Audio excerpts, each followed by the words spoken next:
Now you've talked a little bit about some of your shifts, right? Because in your past, you've been an event planner, you probably always were. So you have gone through that identity switching that many people that are in the process of just reinventing themselves go through. What advice can you give to others that are going through a similar type of shift in their lives? First off, kudos to you for doing it. It's terrifying and it's scary to go through shifts and transitions. Mm-hmm. I'd say I spend a lot of, I'm not saying I live in fear in this way, but like you live in uncomfort, right? Mm-hmm. Transition's uncomfortable. But what I would say is do it, embrace it, lean into the uncomfort, expect a wild ride of emotions. It is very normal. So as I've made this shift from kind of events and hospitality, and really now, I'm leading a tech startup. It's a software company.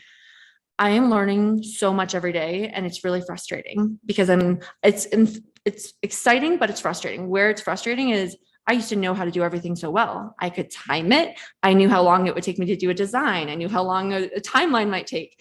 And now it's a whole new way of learning. And so be patient with yourself. Expect the wild ride of emotions. Patience. Like it's patience.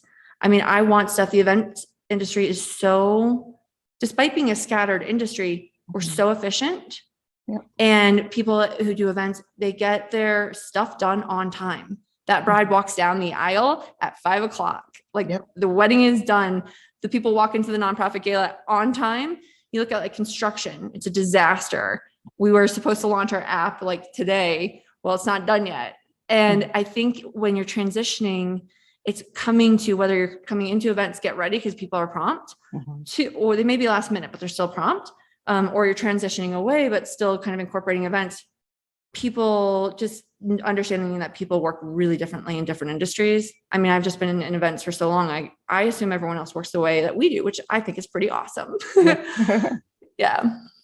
Yeah. And there's just so much, I guess, to unpack there. You talk a lot about just the frustrations, right? There's these frustrations, but stick with it, have patience with yourself. Let's talk a little bit about just some of that stress, because on Planners on Purpose podcast, we talk a lot about just overwhelm and burnout and how planners get through it, because although we probably will be, trying to stay above water, nobody really sees what we go through. So I would love to hear from you, just if you've ever experienced like that overwhelm, stress, or even possibly burnout in your career, and if you're able to just share your experience in getting past it. Yeah, more times than I'd like to admit. Overwhelmed so frequently. I'm a single mom. I have 2 little kids, and I basically support our family, right? So there's a lot of pressure, and there's a lot of life. So it makes when we are in that state of planning and you have so much pressure, one, you have this tight timeline, you have clients who are highly emotional, and you're managing your own life on top of it. I think it's really easy to get to that, like really, I mean, it's chaotic. Yeah. So it's very easy to get overwhelmed. And for me, I have like 2 times of the year, especially when I was only planning some of these extra large events. So our season was very heavy in the summer, basically from Memorial Day until Columbus Day. And every year in April, I'd have a massive meltdown. And every year in September, I'd have a massive meltdown. And I'd have like a day where I was just like, I don't want to do this anymore. What am I doing? I'd like, go into a dark hole and cry. Yeah, we've all had that. I think we've all had that one. And it's going back to, am I sleeping? Odds are no, I don't sleep a ton. I find that when I get to that point of overwhelm, I have to stop everything I'm doing and sleep for like 2 days straight. And I'm good to go. Yep. Reminding myself, am I eating? I tend to forget to eat when I'm in that state of overwhelm, which only enhances those feelings and those heightened emotions, right? Yeah. My kids know the word hangry very, very intimately. Mom, are you hangry? Mom, how many coffees have you had today?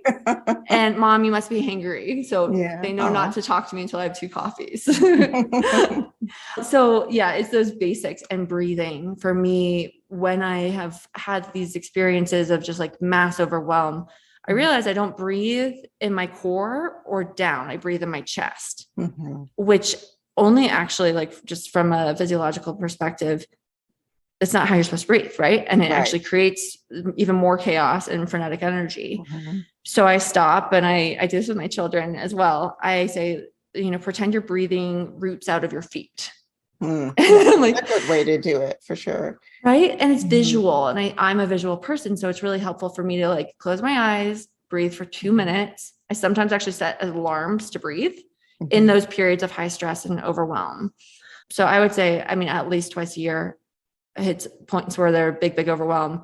And Mhm. true burnout, I mean, really led a lot to my pivot and change because I wasn't showing up in my personal life. The volume of events that we were doing was so high Yeah. that I wasn't showing up in my personal life the way I wanted to. Yeah.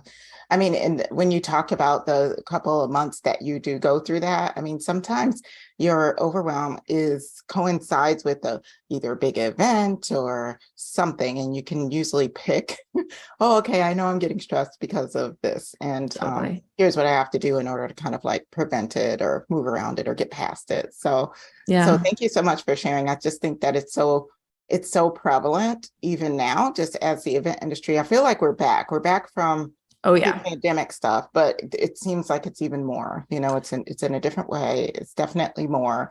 And we just need to learn how to do things a little bit differently so we can keep Completely. elevating our industry.